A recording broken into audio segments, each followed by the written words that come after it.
नमस्कार दोस्तों, एक्सेल के बेसिक टू एडवांस सीरीज में आपका स्वागत है।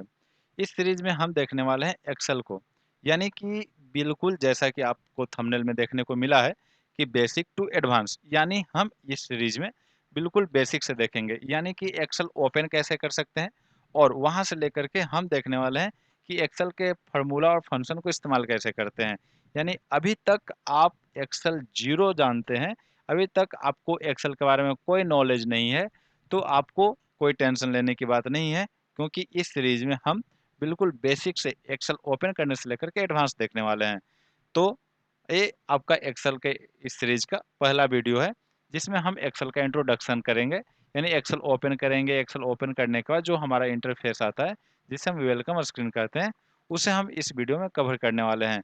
और सबसे खास बात इस सीरीज का क्या होगा कि हम फंक्शन के साथ साथ, ऑप्शन के साथ साथ हम शॉर्टकट की भी कवर करते चलेंगे, यानी इम्पोर्टेंट इम्पोर्टेंट जो शॉर्टकट की है, सारा शॉर्टकट की हम कवर करेंगे।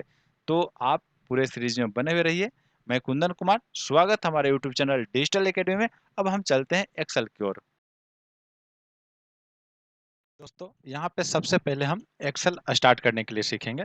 तो एक्सेल स्टार्ट करने के लिए आप अपने माउस पॉइंट की मदद से आप स्टार्ट बटन पे क्लिक करें। जब आप स्टार्ट बटन पे क्लिक करेंगे तो आपके सामने एक विंडो ओपन होगा।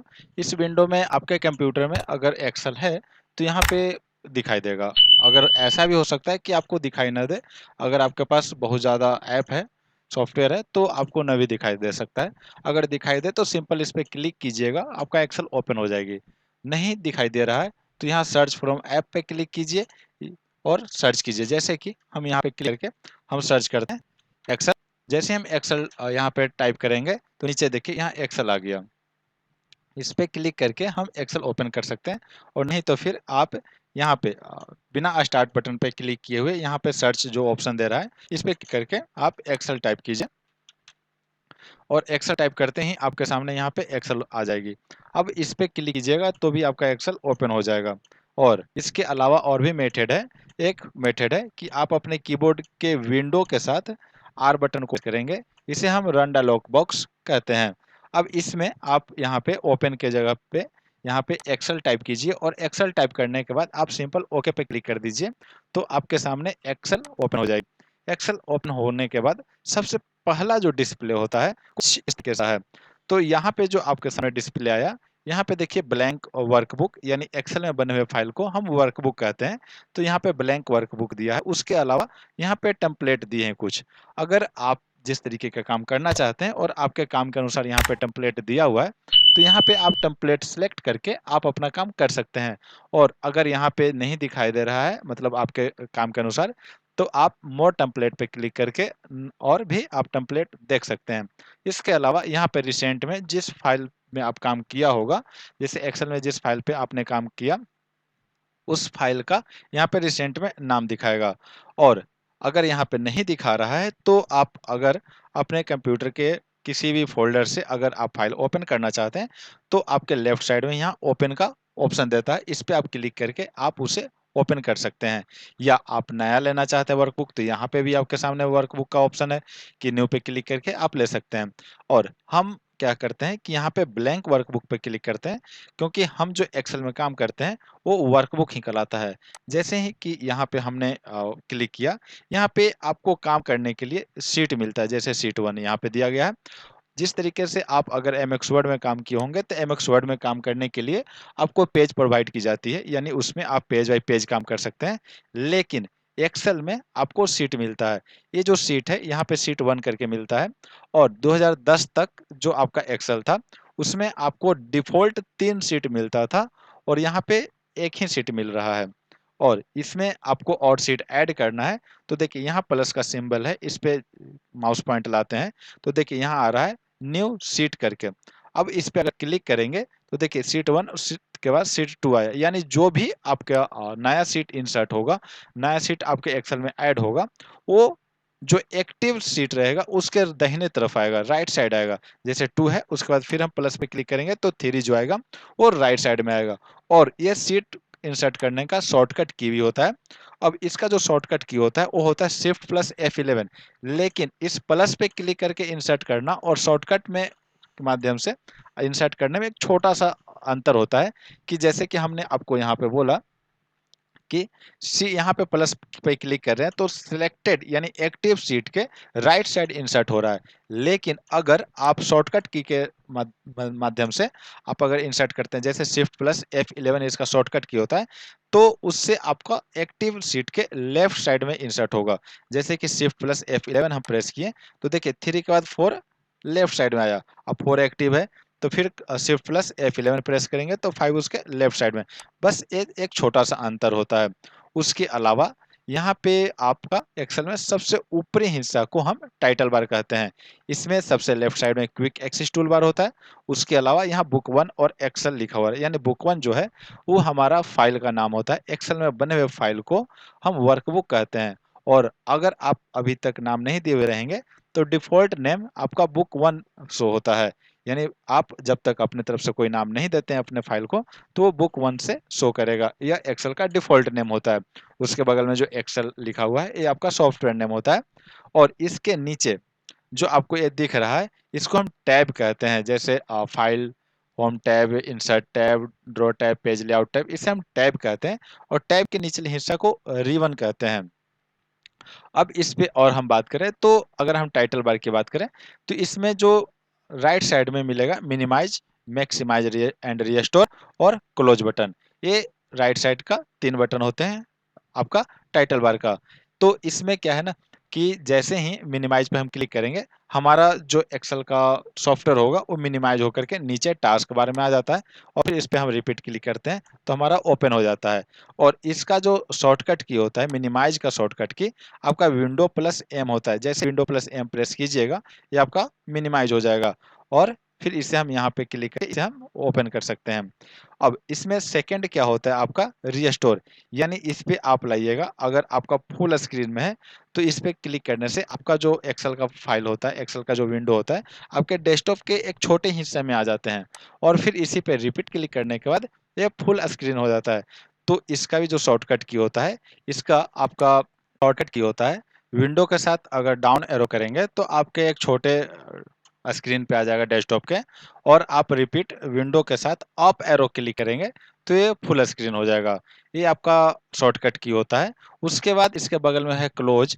क्लोज का यहाँ पे जो शॉर्टकट की होता है वो आपका शॉर्टकट की मिलेगा अल्ट प्लस F4। जैसे ही आप अल्ट प्लस F4 प्रेस कीजिएगा आपका ये विंडो क्लोज हो जाता है। यानी अल्ट प्लस F4 से क्या होता है कि जो आपका एक्टिव सॉफ्टवेयर होता है वो आपका क्लोज हो जाता है। इसके अलावा और भी अगर शॉर्टकट की देखें तो ये जो वर्कशीट है इसको अगर जूम करना होता है तो हम कंट्रोल के साथ अगर हम माउस का जो बीच का स्क्रॉल बटन होता है उसको आगे की ओर रोल करते हैं तो जूम इन होता है ना, यानी जूम होता है। और इसमें मैक्सिमम जूमिंग हम कितना कर सकते हैं 400% जो आप यहाँ पे राइट बॉटम के कॉर्नर में देखने को आपको मिल रहा है। अगर इसको जूम आउट करना है तो जूम आउट का जो शॉर्टकट की होता है वो होता है आपका कंट्रोल के साथ माउस का बैक ओर करना। जो स्क्रॉल बार है उसे बैक करते हैं तो ये क्या होता है जूम आउट होता है। और जूम आउट मिनिमम कितना कर सकते हैं मतलब हम 10% कर सकते हैं। यानी सबसे कम करना है जूम तो 10% होगा और सबसे मैक्सिमम आपका 400% होगा। आप यहाँ पे अगर न्यू वर्कशीट लाना चाहते हैं तो इसका जो शॉर्टकट की होता है कंट्रोल प्लस एन होता है। आप कंट्रोल प्लस एन प्रेस करके आप नया वर्कशीट ला सकते हैं। इसके अलावा हम देखेंगे कि देखिए यहाँ जिस जिस टैब पे हम क्लिक कर रहे हैं उसके अनुसार नीचे रिबन चेंज हो रहा है। और रिबन के अंदर जो आपका ऑप्शन होते हैं वो ग्रुप बाय ग्रुप होता है। जैसे कि होम में आते हैं तो क्लिपबोर्ड ग्रुप, फॉन्ट ग्रुप, इस तरीके से ग्रुप बाय ग्रुप आपको बटा हुआ मिलेगा। और रिबन के नीचे आपका फार्मूला बार दिखेगा। अगर आपको फार्मूला बार नहीं दिख रहा है तो आपको व्यू में आना होगा और व्यू में यहाँ पे अगर आइएगा तो यहाँ पे देखिए आपका फार्मूला बार देखने को मिलेगा। यहाँ से अगर टिक रहेगा फार्मूला बार तो दिखेगा, अनटिक रहेगा तो नहीं दिखेगा। इसके अलावा यहाँ ग्रेड लाइन है यानी जो यहाँ पे आपको दिख रहा है बॉक्सेज इसको हम ग्रेड लाइन कहते हैं। एक काल्पनिक लाइन होता है, इसके बारे में हम आगे पढ़ेंगे। और इस पे अगर टिक है तो ये दिख रहा है, अगर इसे अनटिक कर देंगे तो ये नहीं दिखेगा। देखिए ये अब हमें नहीं दिख रहा है और इस पे टिक करने के बाद ये दिख रहा है। उसी तरीके से यहाँ पे हेडिंग्स होता है। जैसे कि यहाँ पे हेडिंग है A B C और इधर है 1 2 3 उसे अगर देखना हो तो यहाँ पे टिक होना चाहिए। अगर हम यहाँ पे टिक कर देंगे तो ये अनटिक कर देंगे तो हमें नहीं दिखने वाला है। इसका मतलब यहाँ पे अगर आप किसी भी ऑप्शन को देखना चाहते हैं या नहीं देखना चाहते हैं तो यहाँ से आप टिक करके आप देख सकते हैं या उसे छिपा सकते हैं। इसके अलावा अगर आप यहाँ पे हेडिंग की बात करें तो यहाँ पे जो कॉलम होता है उसे हम अल्फ़ाबेटिकल नापते हैं, जैसे ए बी सी डी करके। और आपको अगर यह देखना है कि लास्ट कॉलम क्या होता है तो कंट्रोल के साथ अगर राइट एरो क्लिक कीजिएगा तो आपका सबसे लास्ट कॉलम में आ जाइएगा जिसका नाम होता है एक्स एफ डी। और अगर इसका ये पूछा जाए तो कि टोटल नंबर ऑफ कॉलम कितने होते हैं, तो टोटल नंबर ऑफ कॉलम होते हैं 16,384, यानी 16,384। अगर यहाँ पे नेम पूछा जाए कि लास्ट कॉलम नेम, तो एक्स एफ डी होता है और ज़्यादातर यही पूछा जाता है आपको एग्जाम में। और अगर नंबर ऑफ कॉलम पूछा जाए तो आपका होगा 16,384। और अगर आप शुरुआत में फिर आना चाहते हैं तो कंट्रोल के साथ लेफ्ट एरो प्रेस कीजिएगा तो आप बिगिनिंग में आ जाइएगा, शुरुआत में आ जाइएगा। इसी तरीके से आप यहाँ पे रो को नंबर में काउंट करते हैं, तो रो को काउंट करते हैं नंबर में, तो यहाँ पे क्या है कि मैक्सिमम यानी लास्ट रो कौन सा होता है, तो control plus down arrow press करेंगे तो यहाँ आपको मिल जाएगा 10,48,576। ये होगा आपको मैक्सिमम नंबर ऑफ रो। फिर रिटर्न वापस जाने के लिए कंट्रोल प्लस अप एरो करेंगे तो इससे हम वापस चले जाएंगे।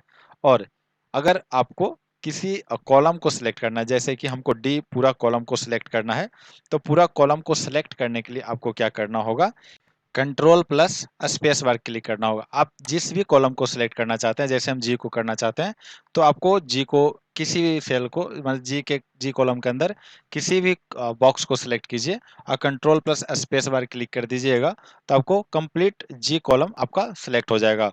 इसी तरीके से अगर आपको सिलेक्ट करना है रो, तो आपको इसके लिए शॉर्टकट की होता है शिफ्ट प्लस स्पेस बार। इस तरीके से आप कंप्लीट रो सिलेक्ट कर सकते हैं।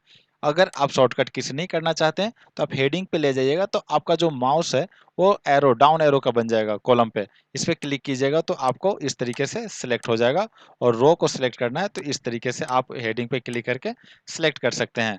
और अगर आप किसी सेल को सिलेक्ट किए हुए हैं और आप ये देखना चाहते हैं कि वो कौन सा सेल आप सिलेक्ट किए हुए हैं, तो उसके लिए आपको फॉर्मूला बार के लेफ्ट साइड में यहाँ पे आपको दिखता है आपका नेम बॉक्स, यानी नेम बॉक्स में आपका यहाँ पे दिखेगा। जैसे इस सेल को हमने सिलेक्ट किया है तो यहाँ पे देखिए सी और यहाँ पे 6 यानी C6 नंबर हमने सिलेक्ट किया है।